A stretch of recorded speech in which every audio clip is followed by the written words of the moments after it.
segunda crítica que Hannah Arendt le hace al totalitarismo. Como ya mencionamos, según ella, otra característica del totalitarismo, ya se trata del totalitarismo nazi o del totalitarismo comunista, digamos, en la Unión Soviética, pues se justifica, digamos, se justifica el régimen en nombre de la ley, ¿no? Ya sea las leyes que gobiernan la historia, ya sea la ley, las leyes de la materia que gobiernan ese proceso, o ya la ley de la vida también, ¿verdad? Pero la crítica que Hannah Arendt hace es que ese recurso a una ley pues aniquila rotundamente el derecho y el régimen jurídico. Es decir, prácticamente esto que constituye algo importante para la vida de toda sociedad, prácticamente es condenado, digamos, o tirado a la basura. Entonces, a Hannah Arendt realmente le importa mucho, digamos, esta segunda característica del totalitarismo y tiene muchos argumentos que señalan, pues, todas las consecuencias que se dieron en el totalitarismo nazi, en el totalitarismo ruso, en cuanto al derecho de los seres humanos se refiere, en cuanto al régimen jurídico en términos generales, ¿verdad? Que siempre es algo importante para la vida en sociedad, ¿verdad? Entonces, aparentemente no podemos vivir una vida en común si no hay ciertos principios que todos realmente obedezcamos y que se reconozcan los derechos de cada uno. Es decir, ninguna sociedad prácticamente ha podido existir sin un entramado jurídico y sin reconocer los derechos que le asisten a cada cual. Pero eso es precisamente lo que el totalitarismo viene a ignorar y en alguna medida a destruir. Ahora bien, según Hannah Arendt, mucho antes de proceder a la matanza física de millones de personas en el totalitarismo nazi y también el totalitarismo ruso, antes, digamos, de esas matancingas físicas, pues ocurrió lo que ella llama la muerte en vida. Es decir, esas personas fueron conducidas a la muerte física precisamente porque habían sido asesinados o matados aún estando en vida. En los orígenes del totalitarismo, la obra de Hannah Arendt que tengo aquí en mis manos, en la página 543, Hannah Arendt dice lo siguiente, leo: la insana fabricación en masa de cadáveres es precedida por la preparación histórica y políticamente inteligible de los cuerpos vivos. El impulso y, lo que es más importante, el tácito asentimiento a semejantes condiciones sin precedentes son producto de aquellos acontecimientos que en el período de desintegración política repentina e inesperadamente dejaron a centenares de miles de seres humanos sin hogar, sin patria, fuera de la ley e indeseables, mientras que millones de seres humanos se tornaban económicamente superfluos y socialmente onerosos merced al desempleo. Ello, a su vez, solo podía suceder porque los derechos del hombre, que nunca habían sido filosóficamente establecidos, sino simplemente formulados, que nunca habían sido políticamente garantizados, sino simplemente proclamados, habían perdido toda validez en su forma tradicional. Entonces, esa muerte en vida de la que Hannah Arendt habla es la muerte jurídica. Si ya señala ella en el párrafo que acabamos de leer, cómo se dejó a millones, digamos, de personas eh, sin la protección, digamos, que proveen, por un lado, los derechos de cada cual y por otro lado, la protección que debe brindar y asegurar el régimen jurídico en una sociedad.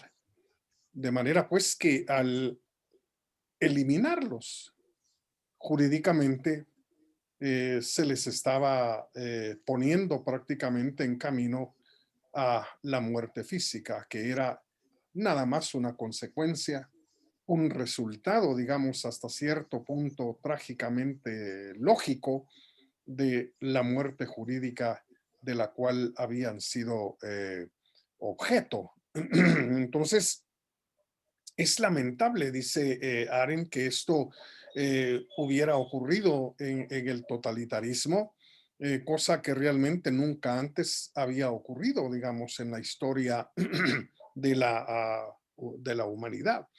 Y lamenta mucho, digamos, que los llamados derechos del hombre, que recordamos se habían formulado por vez primera durante la Revolución Francesa en 1789, pues vinieran realmente a ser desconocidos, pisoteados y puestos simplemente a un lado, ¿verdad? Es decir, nunca en el totalitarismo esa declaración, digamos, de los derechos del hombre fue considerada como algo importante.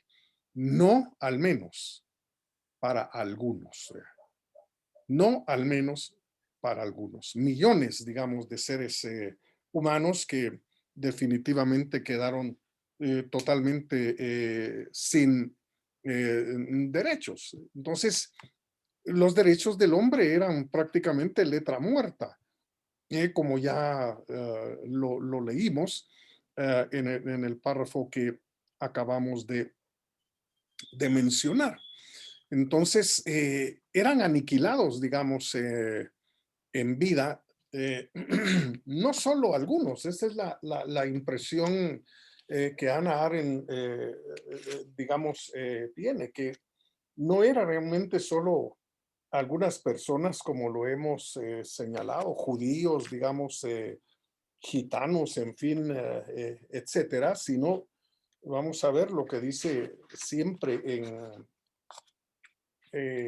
los orígenes del totalitarismo, esta vez en la página 547, dice la destrucción de los derechos del hombre, la muerte en el hombre de la persona jurídica es un prerequisito para dominarle enteramente.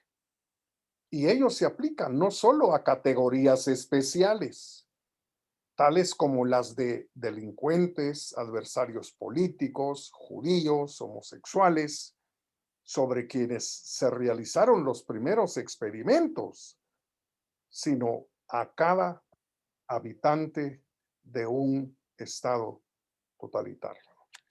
Es decir, que la muerte jurídica prácticamente alcanzó a todos los que habitaban bajo el régimen nazi, bajo el régimen comunista en Rusia. Si no se trataba simplemente de negarle esos derechos a determinados grupos, como los que ella señala aquí, los adversarios políticos, los judíos, los delincuentes, sino prácticamente negarle derechos a cada uno de los habitantes del llamado Estado totalitario. Esto definitivamente es una cosa muy terrible, digámoslo así. Es decir, aquí prácticamente la condición de ser humano dependía de decisiones procedentes del aparato de fuerza, que era el gobierno que poseía la fuerza total, digamos, de la violencia. Entonces, Hannah Arendt, pues a partir, digamos, de esto, va a poner en tela de duda lo que ya sabemos, la existencia de una supuesta naturaleza humana, ¿verdad? Es decir, no hay realmente una naturaleza humana. Lo que hay son condiciones que hacen al ser humano humano, pero la muerte, digamos, desde el punto de vista jurídico, conduce definitivamente a que esas condiciones no se reconozcan, no se den, no ocurran y por lo tanto hay una total deshumanización aquí, ¿verdad? Es decir, hay una reducción de los seres humanos a simple materia, a simples elementos que se pueden definitivamente aprovechar, se pueden usar o se pueden desechar como cualquier objeto material completamente inservible, ¿verdad? Ahora bien, ella insiste en que los llamados derechos del hombre son nada, es decir, no valen absolutamente nada sin el derecho a la ciudadanía, ¿verdad? Esto es lo que en la primera cita ella realmente reclama. Si los derechos del hombre se proclamaron, pero nunca llegaron realmente a defenderse como debería haber ocurrido, ¿verdad? Los derechos del hombre pues fueron una especie de, qué sé yo, de declaración, pero que nunca recibió, dice ella, una fundamentación filosófica suficientemente fuerte, pues, ¿verdad? Y ella ve que lo que hizo falta realmente fue la insistencia en este derecho a la ciudadanía. Hay un breve escrito de Hannah Arendt que se titula Nosotros los refugiados y se encuentra en esta obra de ella titulada Tiempos presentes, ¿verdad?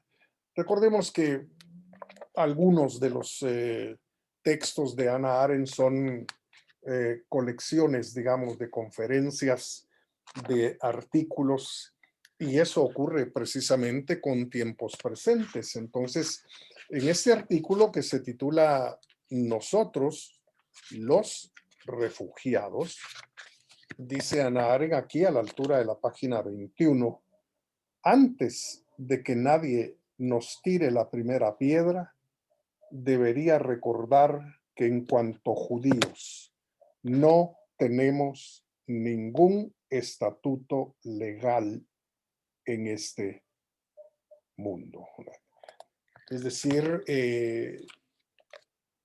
al negárseles definitivamente el derecho a la ciudadanía, como vamos a verlo detenidamente en un momento, prácticamente se les negó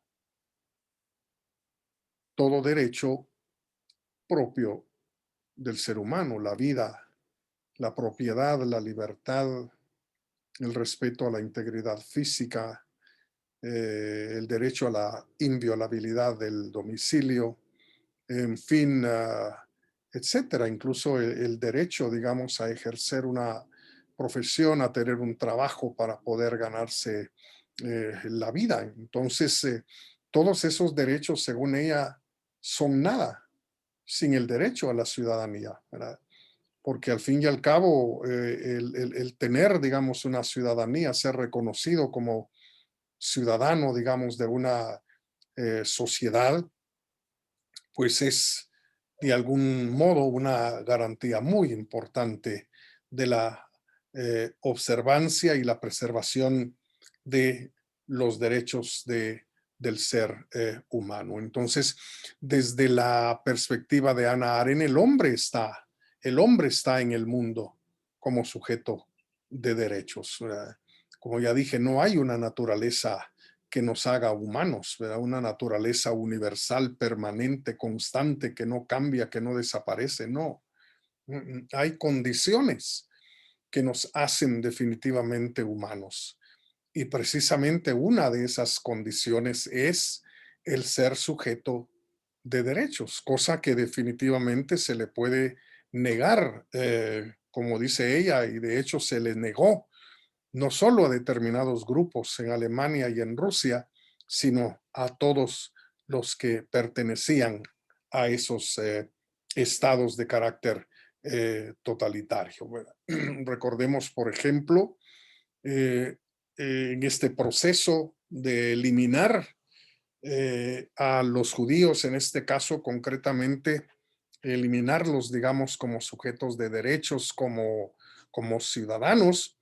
Bueno, el 14 de julio del 33, una fecha bastante temprana, inmediatamente después de que Hitler, digamos, asumió el poder en Alemania, pues se produjo la ley de desnacionalización que revocó la ciudadanía de los judíos que habían sido nacionalizados, ya fuera por adopción o por nacimiento, y de cualquier persona que resultara, según el régimen, eh, alguien completamente indeseable. Y entonces fue realmente muy temprano, bastante temprano, ¿verdad? Eh, el desaparecimiento del carácter de ciudadanos de los judíos en Alemania y también en la Unión Soviética. Ahora, en el año de 1938 se produjo el decreto para la confiscación de la propiedad judía, ¿verdad? Exactamente el 3 de octubre. Una ley completamente expropiatoria que ordenó la transferencia de bienes judíos a alemanes no judíos. Es decir, que un judío no podía ser propietario absolutamente de nada, es decir, nada realmente le pertenecía. Hoy no vamos a abordar la cuestión de la propiedad privada desde la perspectiva de Hannah Arendt, que no tiene nada que ver con la propiedad de los medios de producción, como lo dijera Marx en algún momento, sino simple y sencillamente la propiedad, ¿verdad? Eh, Tal vez en un día por venir abordemos este asunto de una manera muy concreta, ¿verdad? Pero aquí habría que empezar, como lo hizo John Locke, con la propiedad que cada uno tiene de sí mismo, ¿verdad? Es decir, cada quien es dueño de sus propias ideas, de su propio cuerpo, de sus propias fuerzas, de su propia capacidad de inventiva y de trabajo, ¿no? Entonces, no estamos hablando, insisto, marxianamente, ella no está hablando marxianamente de la propiedad de los medios de producción, sino, insisto, de la propiedad privada, así en términos generales, como una base, como un fundamento importante también, digamos, para una vida humanamente entendida. Entonces, ese realmente derecho les fue negado a los judíos y a otras personas que el régimen consideró indeseables a partir del 3 de octubre del año de 1938. Estas cuestiones pues vinieron a inspirar, digamos, momentos de terrible violencia como la llamada Noche de los Cristales Rotos, que se denominó así porque turbas asusadas, digamos, por el gobierno, pues entraron a los negocios de los judíos a destruirlo absolutamente todo, pues, ¿verdad? Entonces, la Noche de los Cristales Rotos fue solamente una muestra, es solamente una muestra, fue únicamente un ejemplo de lo que se había desencadenado en Alemania en contra, digamos, de los derechos fundamentales de aquellas personas. Pero también recordamos que en el año de 1938 se produjo el decreto para la exclusión de judíos de la vida económica alemana. Esto fue, digamos, una especie de reingeniería, como se le denomina el día de hoy, a nivel del ejercicio profesional en toda Alemania. Se prohibió, digamos, que los judíos desempeñaran puestos de ninguna naturaleza, ¿verdad?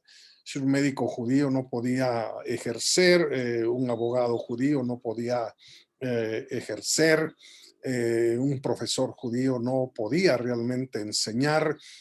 Bueno, es decir, esta ley para el funcionariado, digamos, fue una ley con dedicatoria exclusivamente al Estado, pero digamos se hizo extensiva a prácticamente la vida personal de cada judío, ¿verdad? Entonces no solo no podían ser médicos trabajando en hospitales estatales, sino que simplemente no podían ejercer la medicina, ni siquiera en su clínica privada, ¿verdad? Un profesor judío no podía realmente tener un puesto de trabajo en las escuelas, institutos, gimnasios y universidades alemanas.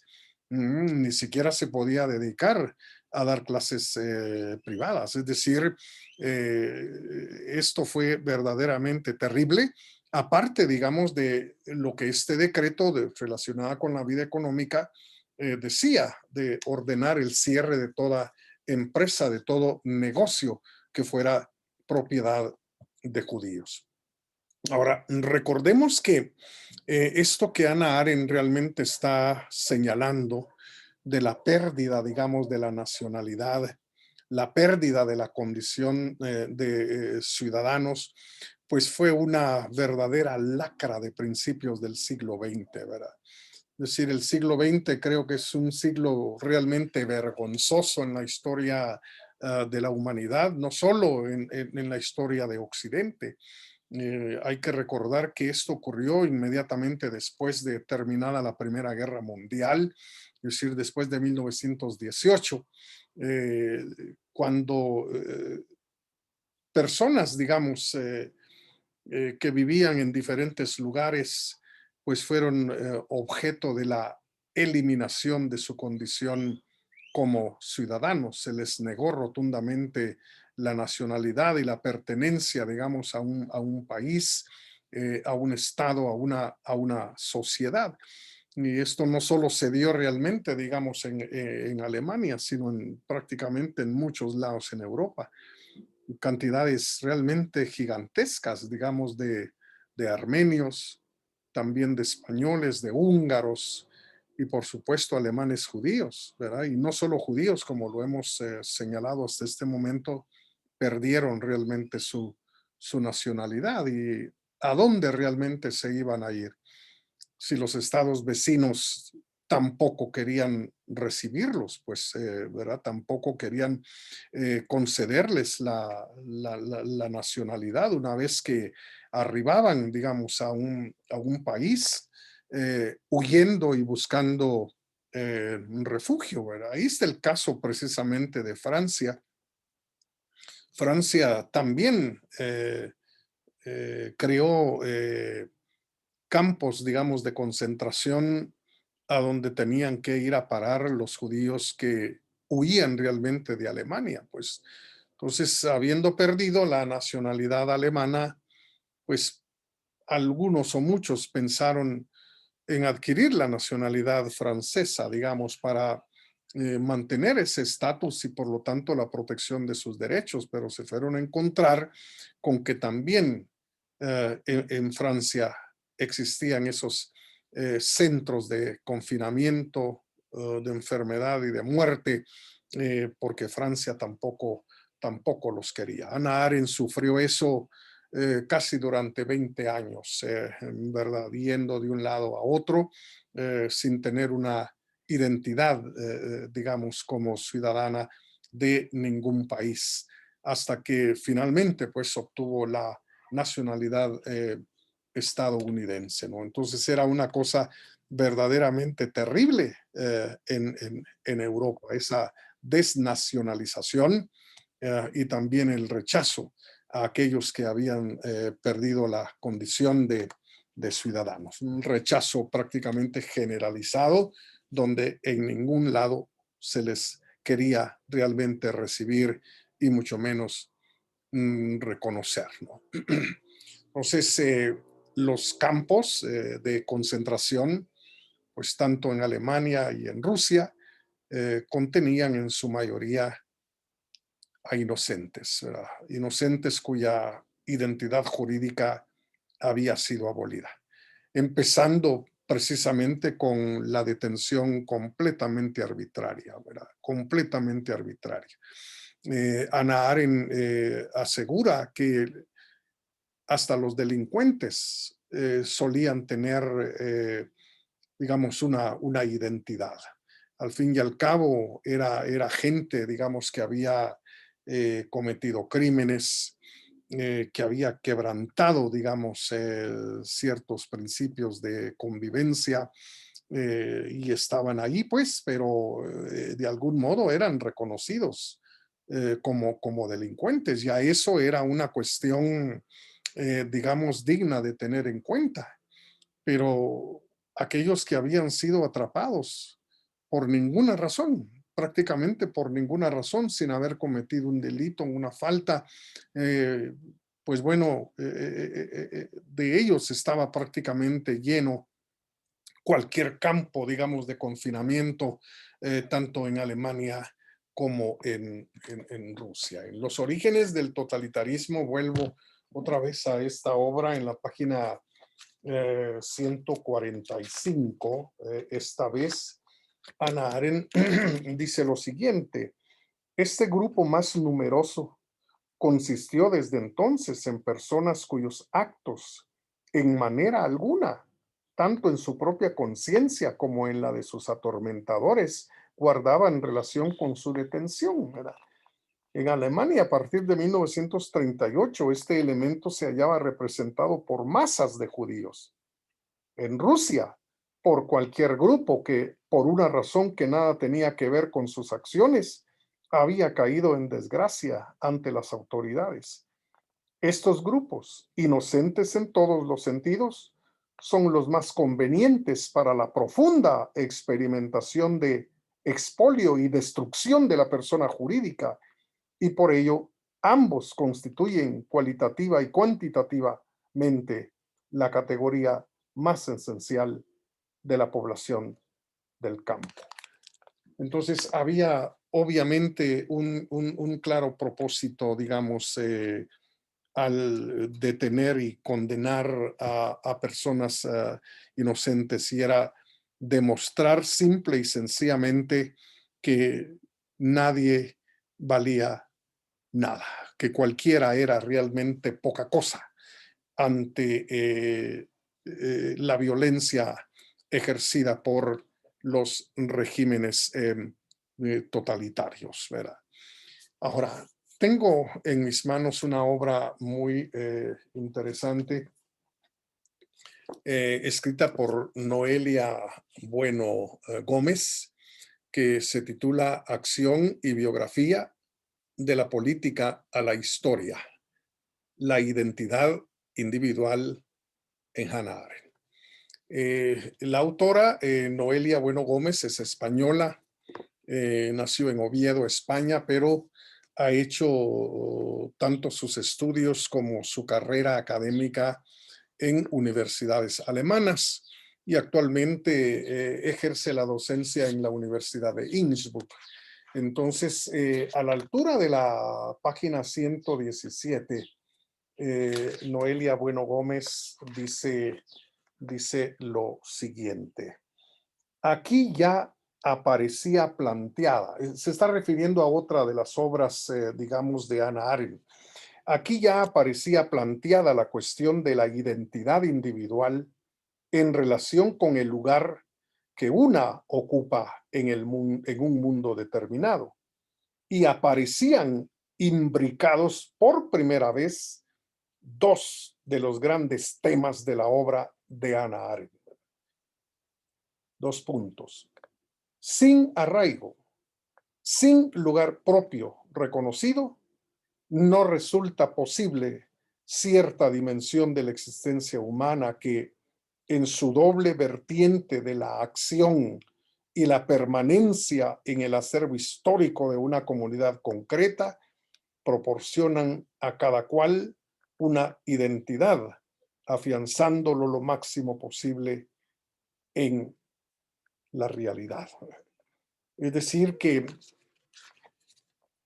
prácticamente desde siempre, o por lo menos desde los primeros escritos, Hannah Arendt manifestó, digamos, esa preocupación porque la identidad individual está estrechamente relacionada con el lugar que uno ocupa, con la permanencia, digamos, o las raíces, digamos, que se echan, en este caso, en una sociedad determinada, en una vida, digamos, en común, compartida con otros.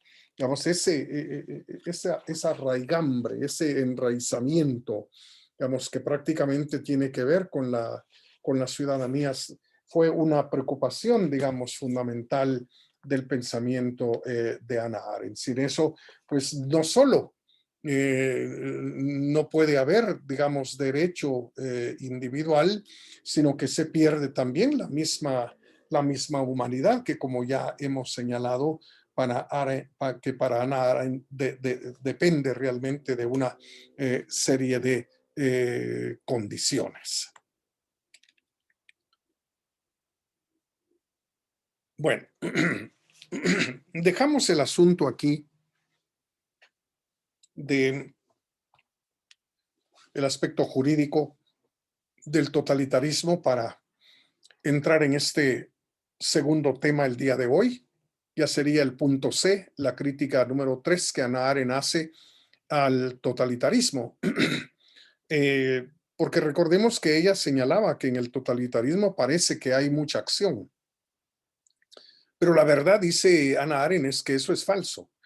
En el totalitarismo jamás se puede dar la acción, porque simplemente no hay, no hay actores. Es decir, la gente no lleva a cabo acciones. Lo único que hay, como ya lo hemos dicho, es un activismo, digamos, una movilización de masas. Y entonces, aquí lo que ha imperado, dice Hannah Arendt, lo que impera son decisiones de cualquier naturaleza y a cualquier nivel del jefe supremo, pues, ¿verdad? eh, entonces, este jefe supremo impone simple y sencillamente conductas, impone comportamientos y entonces la acción prácticamente desaparece. Ya hemos mencionado algunas cuestiones respecto a la acción. Es un tema bastante amplio en Hannah Arendt y creo que nunca vamos a terminar, digamos, de descubrir cuáles son las características de la acción humana según esta autora. Entonces, agreguemos algo más respecto a la acción.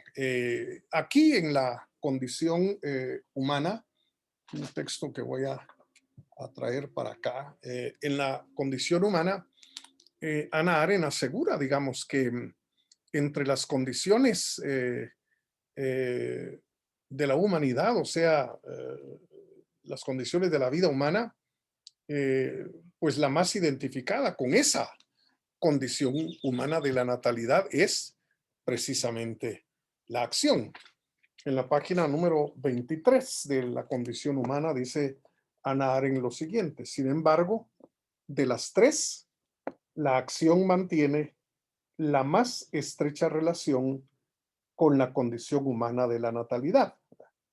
El nuevo comienzo inherente al nacimiento se deja sentir en el mundo solo porque el recién llegado posee la capacidad de empezar algo nuevo, es decir, de actuar. Cuando habla aquí de las tres, se está hablando de las condiciones de la vida humana, que son la labor, el trabajo y la acción. Y entonces dice, pues, que de las tres, la acción es la que más estrecha relación tiene con esa condición que es la natalidad. Recordemos que Hannah Arendt privilegia el nacimiento antes que la muerte, ¿verdad? Sí, en oposición, como también ya lo hemos dicho, a la visión heideggeriana del ser para la muerte. Ella cree que el hombre es un ser para la vida, ¿verdad? Y el nacimiento es realmente un punto y un momento sumamente importante.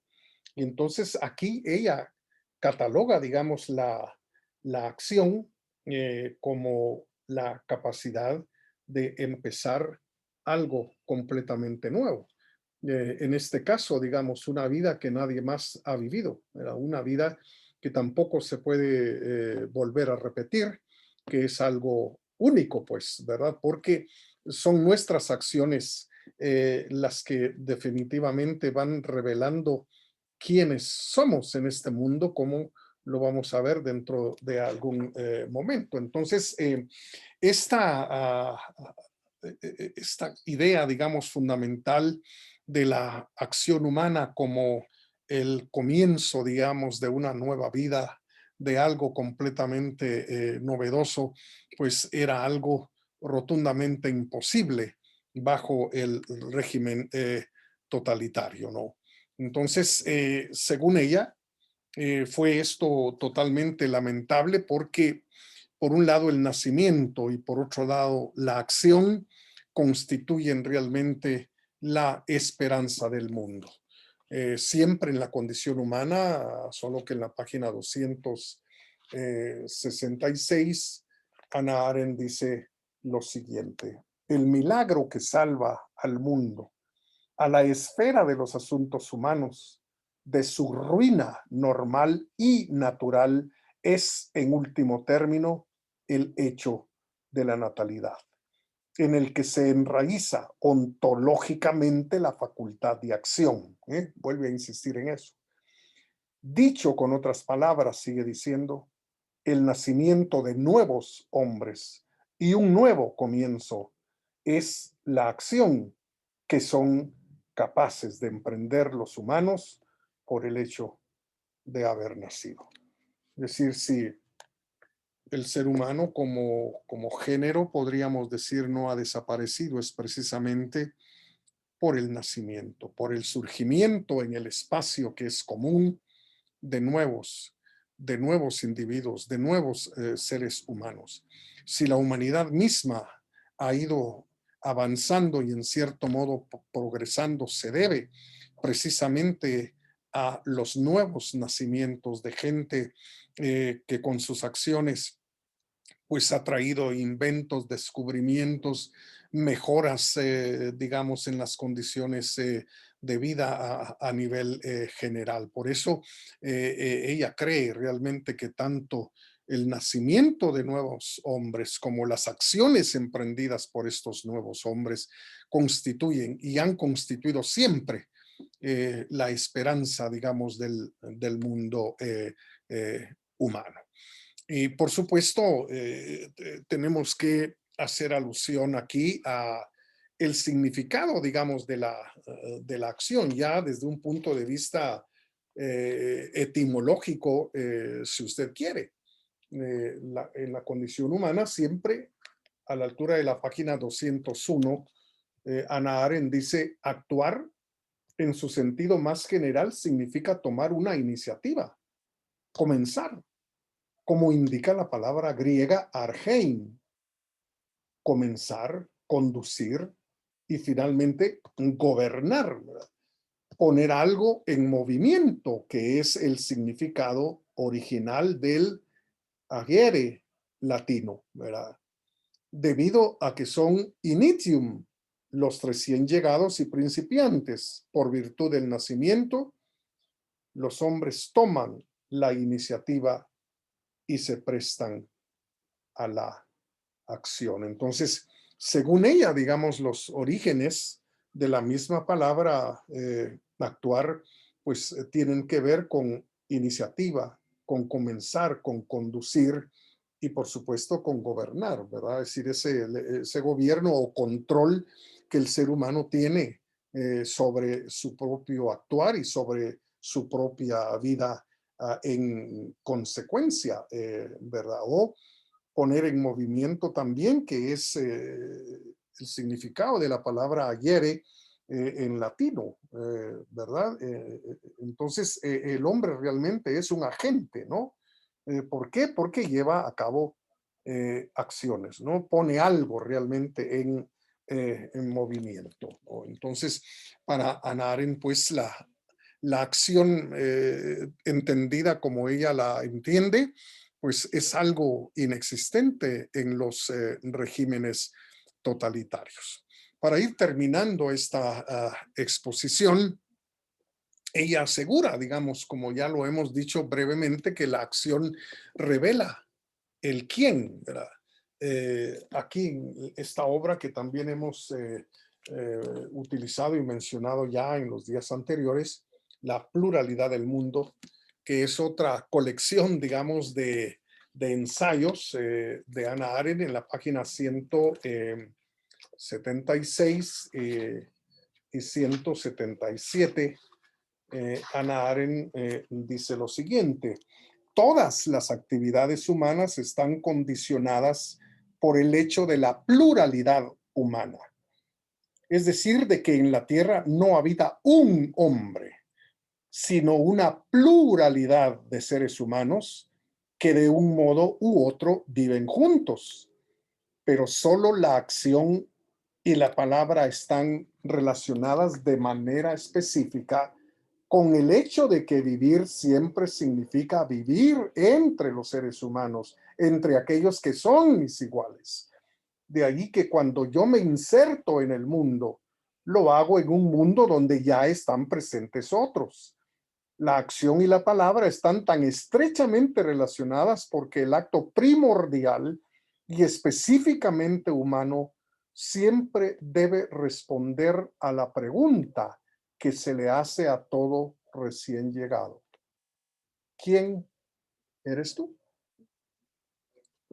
Entonces, para Arendt, la acción estrechamente relacionada con el discurso, es decir, con la doxa, con las opiniones personales, pues tienen la importancia no solo de constituir nuestra propia existencia, nuestra propia vida, que es única, ¿verdad? Sino que también sirven para demostrarle a los demás quiénes somos, ¿verdad? La pregunta aquí fundamental para Arendt no es qué soy yo, sino quién soy yo. Y esto precisamente con la acción y con el discurso se lo vamos, se lo vamos revelando, digamos, a los demás, porque esa es la cuestión fundamental, dice Arendt, para todo aquel nuevito en este mundo, ¿verdad? Aquel que ha venido pues a parar en un mundo común donde ya hay otros seres humanos. La pregunta fundamental es entonces, ¿quién eres tú? ¿Verdad? Cosa que solo se puede responder gracias a la acción y gracias al discurso, a las opiniones que cada uno tiene. Entonces, en el régimen totalitario sucede que ese quién ha sido totalmente eliminado, ¿verdad? O reducido a nada por el totalitarismo. En todo caso, como dijimos hace algunos minutos, pues los individuos humanos han sido reducidos a cosas, a animales, a objetos de los cuales definitivamente se puede prescindir, ¿verdad? Y quisiera terminar esta exposición con una última referencia a los orígenes del totalitarismo, donde a la altura de la página 554 y 556, pues Hannah Arendt dice así, la 554: los hombres, en tanto que son algo más que reacción animal y realización de funciones, resultan enteramente superfluos para los regímenes totalitarios. El totalitarismo busca no la dominación despótica sobre los hombres, sino un sistema en que los hombres sean superfluos. El poder total solo puede ser logrado y salvaguardado en un mundo de reflejos condicionados, de marionetas, sin el más ligero rasgo de espontaneidad, es decir, reducir al hombre a algo superfluo, algo de lo que se puede prescindir, que se puede botar, que se puede tirar, digamos, al horno, a la cámara de gas, a la basura, así de simple, desgraciadamente. Y en la página 555 sigue diciendo Hannah Arendt, lo que necesita el totalitarismo es destruir cada rostro de lo que nosotros denominamos corrientemente dignidad humana, porque el respeto por la dignidad humana implica el reconocimiento de mis semejantes o de las naciones semejantes a la mía como súbditos, como constructores de mundos o como codificadores de un mundo común. Ninguna ideología que pretenda lograr la explicación de todos los acontecimientos históricos del pasado o la delimitación del curso de todos los acontecimientos del futuro puede soportar la imprevisibilidad que procede del hecho de que los hombres sean creativos, que pueden producir algo tan nuevo que nadie logró prever. Es decir, no conviene realmente al totalitarismo reconocer la acción humana. ¿Por qué? Porque esa ley de la historia, ya sean las leyes de la materia, las leyes de la historia, las leyes de la vida, pues no solo explica todo el pasado, sino también tiene explicación a todo el futuro. Entonces, no puede haber lugar aquí para lo espontáneo, para la libertad, para la creatividad. No, no, si ya tenemos todas las respuestas. Entonces, la acción humana como el inicio de algo novedoso definitivamente es hasta cierto punto un serio atentado a un régimen de carácter totalitario.